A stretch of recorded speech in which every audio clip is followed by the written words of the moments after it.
Somewhere beneath the Egyptian desert, there is a room that remains sealed for over 3,000 years. Not because no one found it, because almost everyone who tried never spoke of what happened inside. Imagine you're standing in front of that door.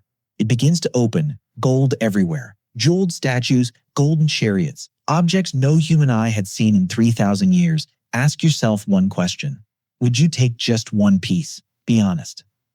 Most people would. That exact question is why ancient Egypt built some of the most elaborate security systems the ancient world ever devised. Only one man ever described seeing it exactly like this. His name was Howard Carter.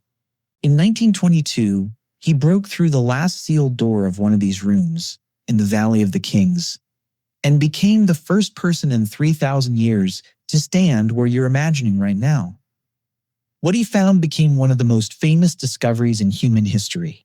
But here's what almost everyone gets wrong. The Egyptians weren't protecting treasure. They were protecting a person. To them, death wasn't an ending. It was a beginning, one they believed could last forever, as long as the body and everything around it stayed intact. An eternal life needed supplies, food, furniture, weapons, even small wooden servant figures called shabdis, meant to work in the king's place in the next world. Nothing was random. If one object went missing, they believed the king himself would wake up short of something he needed, forever.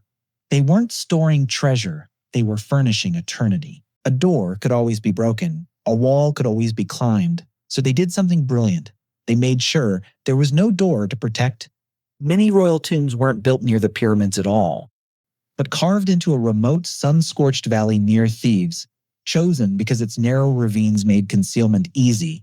Once sealed, the entrance was buried under rubble until it vanished into the cliffside.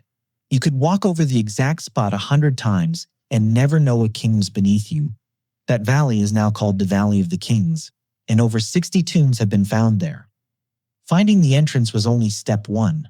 Inside, nothing helped you. Corridors twisted deliberately to disorient intruders. Seti, the first tomb, runs over 130 meters into solid rock, deep enough that builders added a fake burial chamber to fool robbers into stopping early, while the real one sat much further in. Granite blocking stones weighing several tons were lowered into place after burial, nearly impossible to move again. Some thieves feared the traps. Others feared something worse, the air itself. Nobody knew what 3,000 years had been growing in the dark. Mold, bacteria, gases that had been building since before their grandfathers were born. A single breath could make a man violently ill.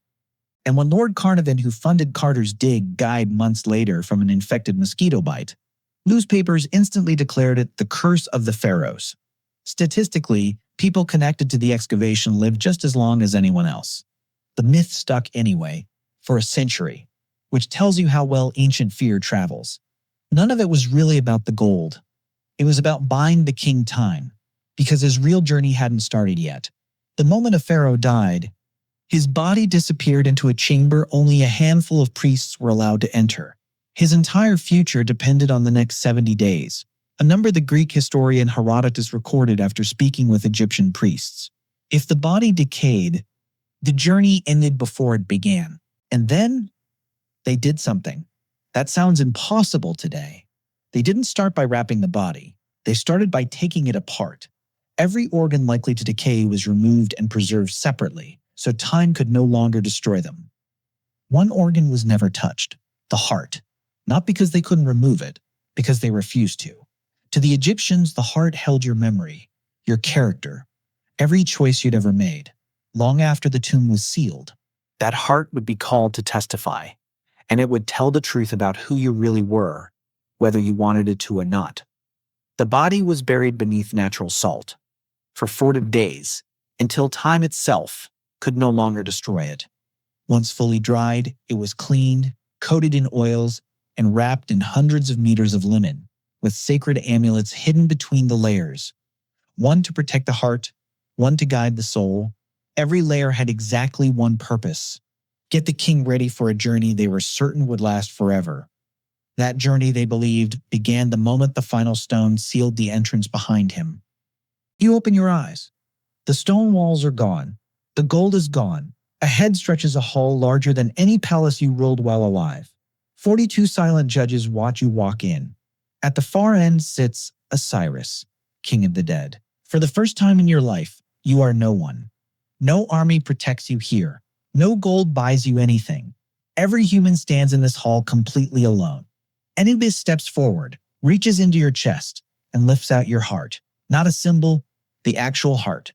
The priest spent 70 days protecting. He sets it on one side of a golden scale.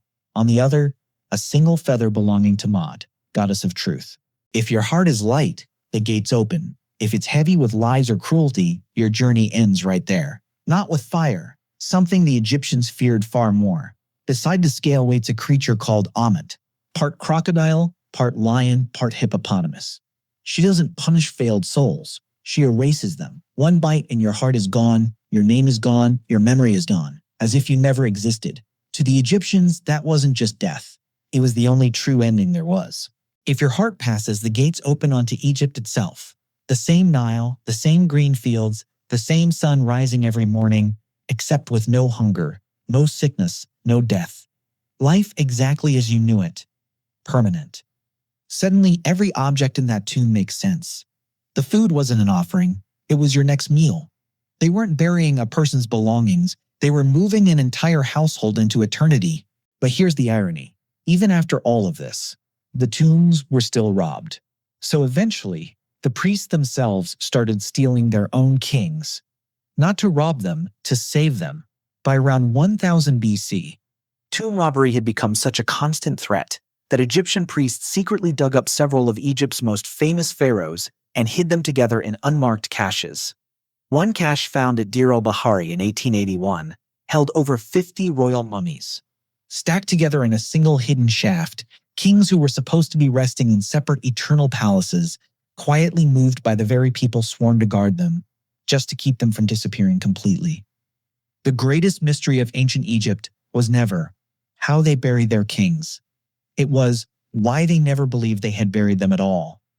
Maybe, to them, death was never the mystery, because they had already solved it.